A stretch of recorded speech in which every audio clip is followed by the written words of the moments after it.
Number 6, जिसमें हम बहुत सारी क्रूशियल गपशप करेंगे। हमारे स्कूल में हमें और बहुत सी ऐसी कौन सी चीज़ें हों जो हमें फ़ायदा दे सकती हैं। सबसे पहले उसमें ज़रूरी है कि आप बच्चों की जो स्ट्रेंथ है उसको बढ़ाने की कोशिश करें। उसमें बहुत सारे डिस्काउंट ऑफर्स दें। 14 अगस्त ऑफ़र हो गई, एनुअल साल ख़त्म हो रहा तो उसकी कोई भी ऑफ़र हो सकती है, साल की शुरुआत की ऑफ़र हो सकती है, छुट्टियों के बाद बच्चे आते हैं तो उसके बारे में उस पर कोई ऑफ़र लगाई जा सकती है। डिस्काउंट ऑफर्स देना और प्रॉपर इस हिसाब से चलना कि कोई एडमिशन ना हो फीस, तो ये आपको बहुत ज़्यादा फ़ायदा देने वाली है। अगर आप वालिदैन को किसी भी तरह का कोई भी फ़ायदा नहीं देंगे तो फिर आप वो बहुत ज़्यादा आपको ऑब्लाइज नहीं करेंगे, क्योंकि एवरीबडी नीड्स कि उनके घर के माहौल के साथ उनको बहुत ज़्यादा जो है वो डिस्काउंट और कंसेशंस ऑफर हो रही हो तो फिर वो मेंटेन कर सकते हैं और कोप अप कर सकते हैं सिचुएशंस के साथ। दूसरी बात कि आपका स्कूल जो है वो बच्चों के जितना घर के करीब होगा उतना ज़्यादा वो आपके पास आएंगे, तो आप अपने नेबर्स को अट्रैक्ट करने की कोशिश करें। बहुत सारी ऐसी स्कीम्स निकालें जिसमें आप वालिदैन को फ्री बुक्स प्रोवाइड कर रहे हों, यूनिफॉर्म डिस्काउंट प्रोवाइड कर रहे हों। बुक्स आप अपने पास अपने स्कूल में भी रख सकते हैं और यूनिफॉर्म भी, इसमें कोई मजायका नहीं है। बहुत सारे बाहर के अब्रॉड के स्कूल्स हैं, उसमें बहुत सारी जो है वो वहाँ पर उनकी अपनी स्टेशनरी शॉप्स होती हैं, मैस हॉल्स होते हैं, वहाँ का अपना इंडोर गेम एरिया होता है, पार्लर्स भी होते हैं, और यहाँ जिसको बच्चे अवेल कर सकते हैं। और वहाँ पर बहुत सारे जो है वो इस तरह की स्टेशनरी सेटअप्स होते हैं जिसमें यूनिफॉर्म एरिया होता है और जिम एरिया होता है माओं के लिए, डे केयर सेंटर होता है बच्चों के लिए। तो ये चीज़ें आपके स्कूल को बाकी स्कूलों से मुनफरिद बनाती हैं। तो ये चीज़ें बहुत ज़रूरी हैं आपके स्कूल में। बच्चों को जो है वो जितना ज़्यादा आप खुला इलेबोरेटेड किस्म का एक इन्वायरमेंट देंगे तो उतना ज़्यादा आपको भी फ़ायदा होगा। और उसमें ये कि जितनी बड़ी खुली बिल्डिंग होगी उतना ज़्यादा आप उसको अच्छे तरीके से इस्तेमाल कर पाएंगे। बिल्डिंग की जहाँ तक बात करूँ तो अभी जो बिगनर्स हैं ऑब्वियसली उनके पास कम जगह होगी, तो उस कम जगह को खूबसूरती के साथ डेकोर करते हुए चीज़ों को लेकर चलें।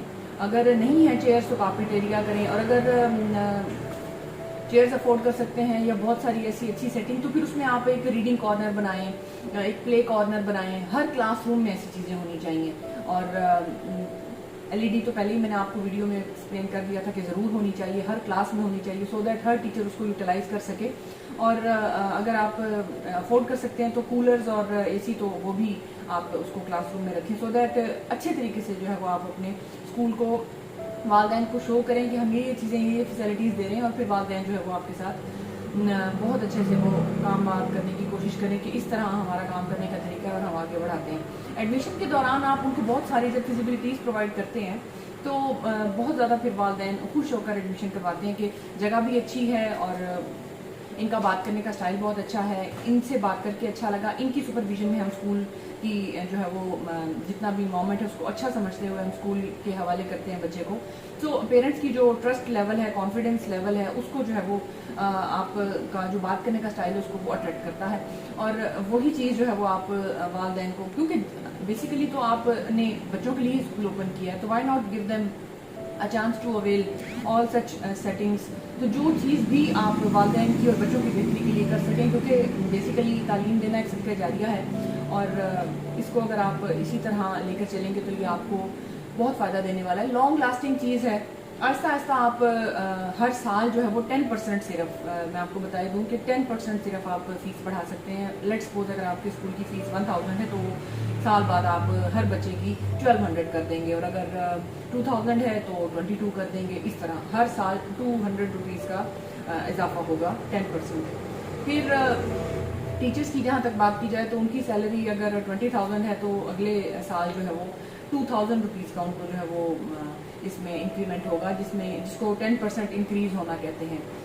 वालिदैन से आपने 200 रुपीज़ लिए और टीचर्स के लिए आपको 2000 रुपीज़ का जो है वो सेटअप करना है, जिसमें हर टीचर को साल ख़त्म होने के बाद अब आपने उनकी ज्वाइनिंग डेट नोट डाउन कर लेनी है कि कब ये अमला ये लोग आपके साथ जुड़े थे, और फिर एक परफॉर्मा बना लेना है जिसमें आपने ओवरऑल नोटिफाई करना है कि किस किस तरह आपने चीज़ों को लेकर चलना है, क्या क्या आपके रूल्स एंड रेगुलेशंस हैं स्कूल के, टीचर्स की टाइमिंग क्या है, टीचर्स का बिहेवियर कैसा होना चाहिए, कम्युनिकेशन मैनर्स कैसे होने चाहिए, बच्चों के साथ उनका राब्ता कैसा होना चाहिए, काम कराने का तरीका उनका कैसा होना चाहिए। ये सारी चीज़ें जब आप नोट डाउन करेंगे तो टीचर्स को ایویلیویشن فارم ایک آپ دیں گے جس کی وجہ سے ٹیچرز جو ہے وہ ایویلویٹ ہو پائیں گی کہ ہاں اس طرح ہمارا کام کرنے کا طریقہ ہے، اور اس طرح ہماری شارٹ لیوز کتنی ہونی چاہیے، ہماری اوور آل لیوز ہمیں ڈپارٹمنٹ کتنی دے گا، اس میں کتنی لیوز آپ دے سکتے ہیں اور کتنی لیوز پر ان کی ڈیڈکشن ہوگی سیلری کی.